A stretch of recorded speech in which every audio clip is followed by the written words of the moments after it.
Olá, bem continuando hoje esta jornada da santidade, este grande santo, Santo Antônio. Falamos hoje da sua partida para a África e Itália. Entretanto, não tinha Antônio esquecido a promessa que se lhe fizera quando recebeu o hábito de frade menor. Pediu, pois, que o mandasse para a África, a fim de lá trabalhar na conversão dos infiéis. O desejo de Antônio adaptou-se perfeitamente a uma das grandes ideias de São Francisco. Após o capítulo de 1216, enviara para a Espanha a Bernardo de Quintavalle, um em Toledo, outro em Corrión de los Candes, no Reino de Leão. Era como os postos avançados das forças que iam evangelizar os mortos. Antônio queria partilhar os trabalhos de seus irmãos. O amor da glória só ia embriagar as naturezas ardentes que não levam em conta as fadigas e olham sem empalidecer os perigos que o aguardam. O apóstolo obedece a motivos mais elevados. O zelo que o devora é uma flama santa, acesa no próprio coração de Deus. Tinha zelo por dois amores.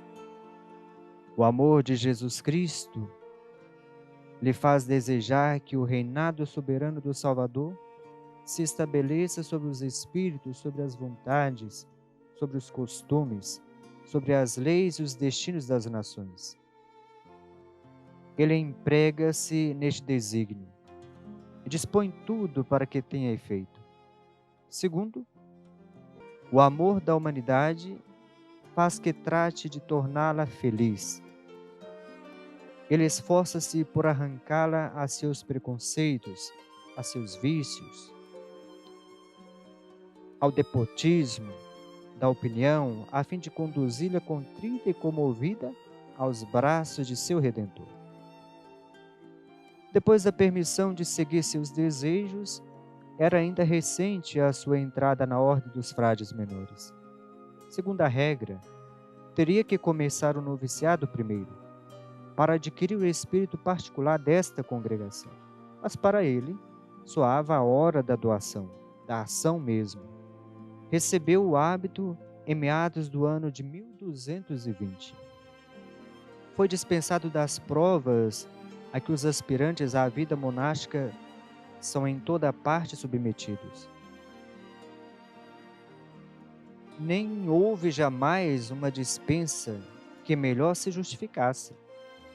As necessidades da ordem eram grandes, porquanto ela estava em pleno trabalho de dilatação. Maiores eram as virtudes que Antônio adquiriria. Entre a perfeição do cônego regular e a do frade menor, havia só uma questão de forma. Não era, pois, temeridade entregar a solução do caso à graça, que já nessa alma operava maravilhas. Tinha deixado sem pesar a casa paterna. Agora diz um derradeiro adeus à pátria, que não havia de tornar mais a ver. Enquanto o navio se afastava, tinha ele os olhos fitos noutras plagas que ainda não descobrira, e onde já pelo coração habitava, porque lá havia armado o altar de seu sacrifício. Mas as esperanças que levava iam mais uma vez se frustradas. Chegando ao teatro de tão santo apostolado, caiu logo enfermo. Sua saúde, abalada pela mortificação e pelas vigílias, sucumbiu inteiramente à influência do clima africano. Não foi a mesquita nenhuma opor ao impuro Alcorão do profeta a lei do Cristo bendito. Não se dirigiu nem às multidões, nem aos príncipes do país. Essa impotência foi para ele um martírio. No fim do inverno de 1221, a prudência obrigou-o a regressar à Espanha, para se refazer de forças e pôr-se à disposição dos superiores.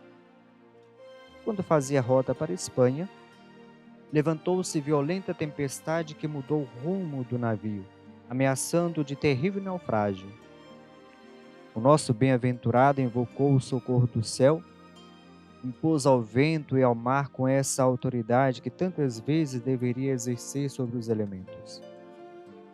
Aportou na Sicília, a Taormínia, na província de Messina. Durante os 2 meses que passou na ilha, não ficou ocioso. Sua convalescência provavelmente não lhe permitiu dar-lhe aos trabalhos do apostolado, mas, segundo a tradição, fundou 4 conventos de frades menores. O traço da passagem de Antônio na Sicília ficou impresso no coração dos irmãos. Cada geração conserva o culto de sua memória. Ainda hoje, seu nome é cercado de um respeito hereditário. Entretanto, o capítulo geral da ordem devia abrir-se em Santa Maria dos Anjos a 30 de maio de 1221.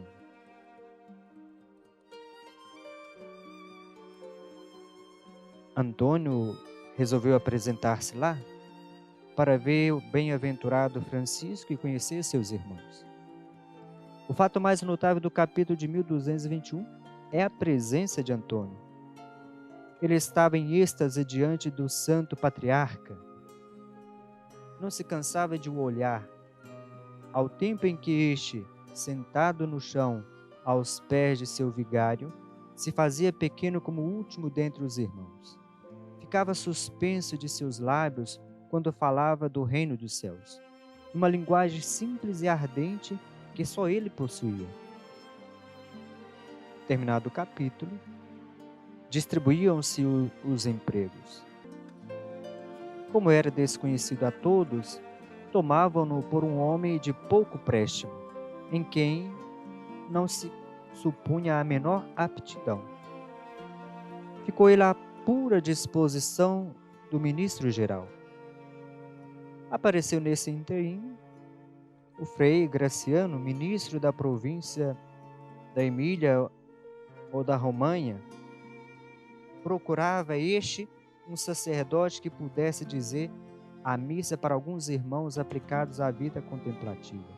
E tendo-lhe perguntado se era sacerdote, a sua resposta afirmativa, pediu e obteve autorização para que ele o seguisse.